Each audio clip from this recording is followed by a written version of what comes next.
Extremely disappointing second half that leads to a extremely disappointing ultimate result, and coaches and players all play a part in it. So give them credit, but extremely disappointed in what we did in the second half. So open it up. Josh, Diego Pavia does that to a lot of teams, but was it him or what were y'all doing that made him get free? A couple of them. He makes a good play. We can't get off a block on the interior on a couple of the scramble big plays. We misfit a couple of things into to the boundary. So it's a combination of all those things that ultimately lead to him having, the game that he does with his feet. Coach, was there anything that you saw offensively that you can really point to, put your finger on, that really caused the struggle in the second half? I think throughout the game there were some execution things that we didn't handle, small details in the scope of some of the structures of what they did that limit or eliminate a play. So.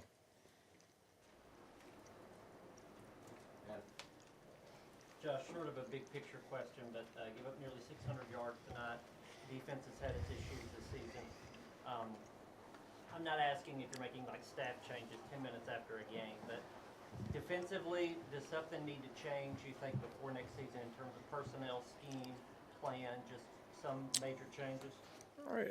Ultimately, the performance we had tonight is not anywhere near the standard of what Tennessee football is, and there's been a lot of things that we've had to deal with. In the beginning, middle parts of the season, it felt like we took some steps here last couple of weeks.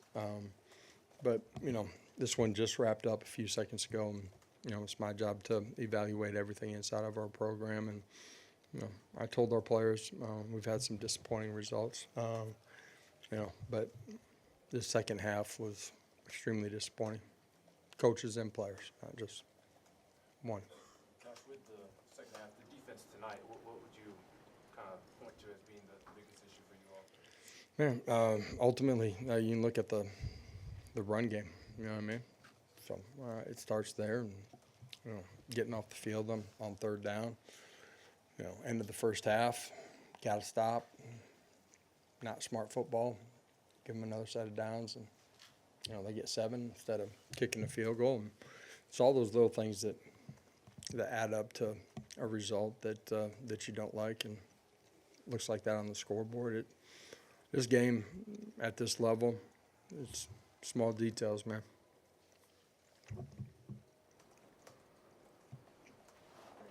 Josh, you get any explanation on the roughing the passer late in the first half? You feel like that changed momentum at all?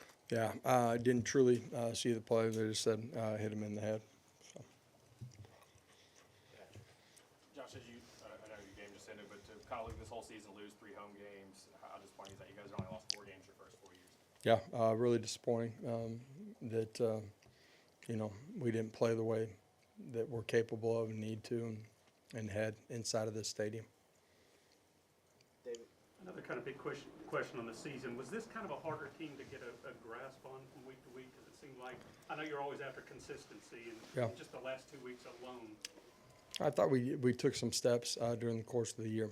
Guys were thrust into some roles, probably earlier than you would want. Not that they weren't going to play, but the amount of time that they were going to play. And, go back to the previous 3 Saturdays where you don't like the result. Guys competed extremely hard. We didn't always play extremely smart. There's a play that drastically changes the game and the way that it's played. So, welcome to life in this league. You got to be on the right side of those things. You talk about it being disappointing the second half. Did you see anything at halftime that gave you that made you feel like the thing was so flat in the second half? No, absolutely not. Otherwise, I would have addressed that at halftime as we were getting ready to go out.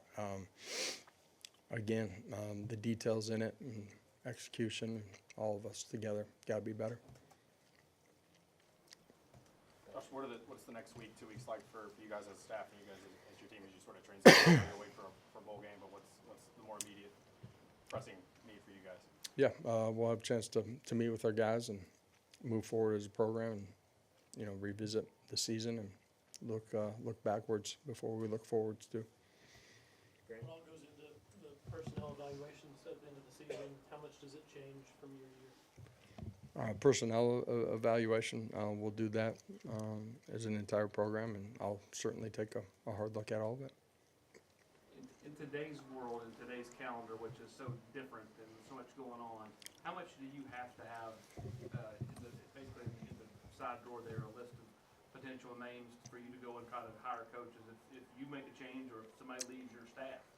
Just because of the quick turnaround, signing day, portal window, all that stuff. The landscape of college football has, you know, drastically changed. It's changed from a year ago as far as, you know, portal windows and all of that. So prepare and handle those things as they come. Okay, thank you all.